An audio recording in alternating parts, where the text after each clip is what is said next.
Par exemple, Azija n'est pas là, par exemple, Hélène Larue, qui est directrice à côté de l'école Pénarue, n'est pas là non plus. Et puis Marine Jalabert, qui est responsable de la FCPE, donc Pointy, s'excuse. Mais voilà, donc on a quand même préparé la réunion.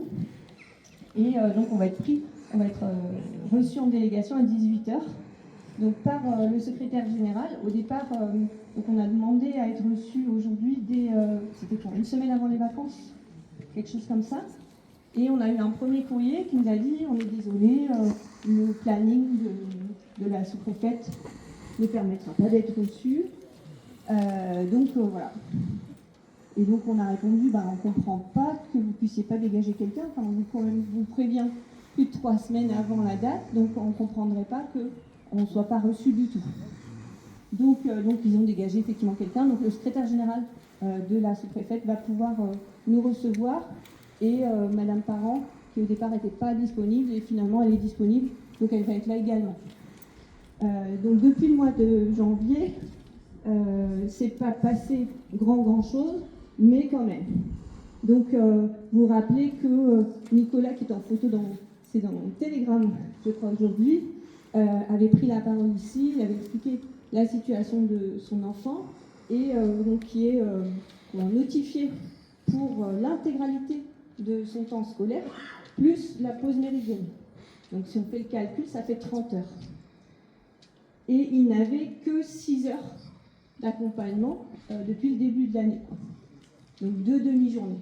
Et le reste du temps, le handicap est tel qu'il ne pouvait pas être scolarisé du tout. Il restait à la maison. Et donc Nicolas s'en occupait. Sauf que là, Nicolas doit aller au travail. Il a trouvé un emploi et financièrement, il n'y a juste pas...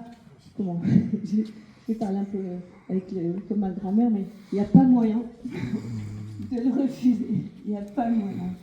C'est pas possible de ne pas rejoindre cet emploi qui est un emploi à temps plein. Il faut absolument que son fils soit pris, donc effectivement à temps plein, à l'école. Juste au début des vacances, on nous a annoncé que le rectorat débloquait un demi-poste pour cet enfant. Donc ça fait 12 heures de plus. Et nous, on dit aujourd'hui, le compte n'y est pas, puisque ça fait 18 heures, 6 plus 12. Donc il en manque encore 12. Il en manque encore 12. Donc ça fait partie des cas qu'on demande de solutionner aujourd'hui. Donc il y a plus de 180... Alors, que j'aille dans les choses dans l'ordre. Donc il y a eu 2 postes qui ont été ouverts, donc 2 personnes qui ont été recrutées, là, le lundi 24 février. Donc il y a 2 nouveaux AESH dans le secteur de Lannion. Sauf que un des 2 postes vient compenser un départ en retraite. Donc ce n'est pas un poste de plus. Donc on peut quand même se satisfaire qu'il y a un poste de plus, mais on est quand même loin du compte, puisque, vous vous rappelez, dans le département, on avait en janvier 186 enfants qui n'étaient pas du tout accompagnés. Donc ça ne prend pas le garçon dont on a parlé tout à l'heure. C'est les enfants qui ne sont pas du tout accompagnés. Il y a tout un tas d'enfants qui n'ont pas l'intégralité des heures qui leur sont notifiées. Et ceux-là, on ne sait pas combien ils sont. On ne sait pas.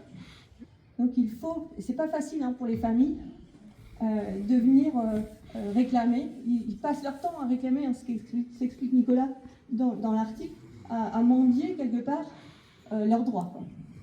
Donc voilà, on a essayé de faire connaître, on a fait des diffusions, certains d'entre vous nous ont peut-être vus au marché de Lannion, devant le Leclerc, qui nous ont gentiment laissé faire 2 samedis matin de suite.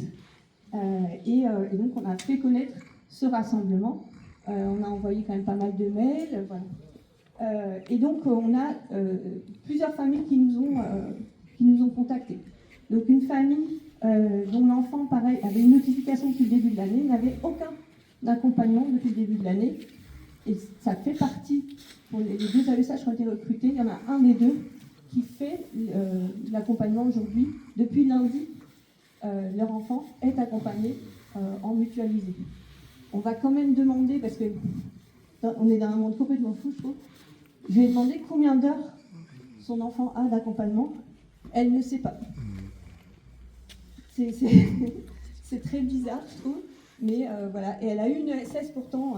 Alors une ESS, c'est une réunion pendant laquelle on évalue en fait où ça en est. Donc avec tous les acteurs qui accompagnent l'enfant à ce moment-là. Et donc l'ESS a eu lieu hier, et le nombre d'heures n'a même pas été évoqué.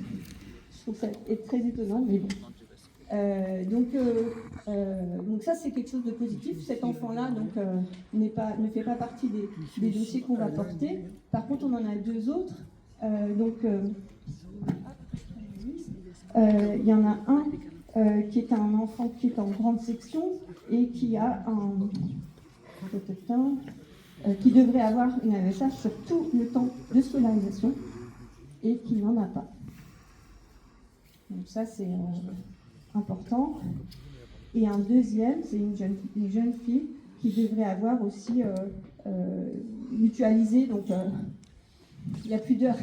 Je suis très gênée parce qu'il y a quelques années encore, quand un enfant avait même un accompagnement qui commençait à mutualiser, il y avait toujours un nombre d'heures.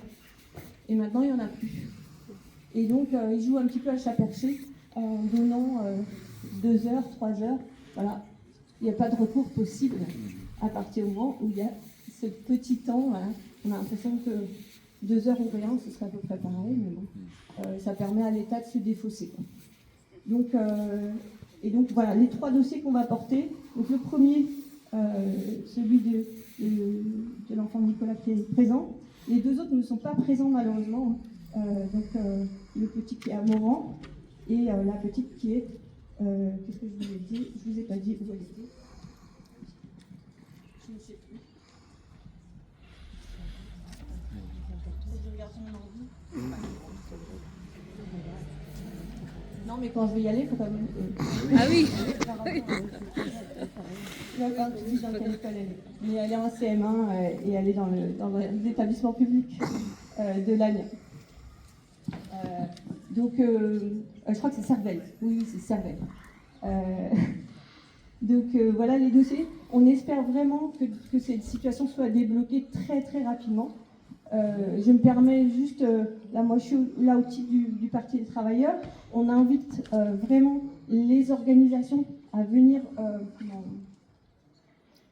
se présenter, enfin nous dire si elles veulent être partie prenante en tant que telles dans le collectif. Pour l'instant, il y a 3 organisations qui ont répondu officiellement, donc le Parti des travailleurs, le SNUDI-FO et la FCPE 22. Mais attention, j'espère bien qu'on va avoir d'autres parce que depuis le mois de décembre, il y avait également ELV, le PC, le NPR Révolution. Solidaire. Attends, j'étais sur les partis, mais après je vais partir sur les syndicats. Je crois qu'en parti politique, c'est tout. Et donc, pardon. Et la LFI, excusez-moi.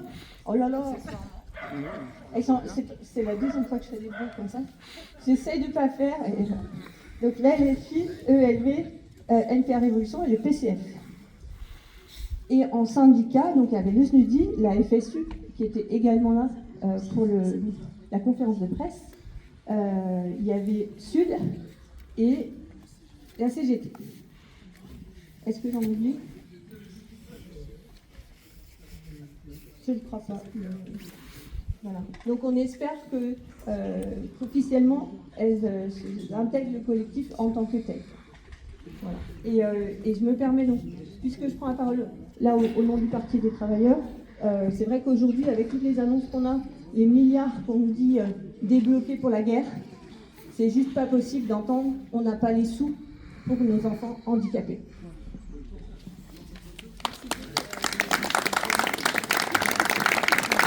Donc si vous veulent prendre la parole,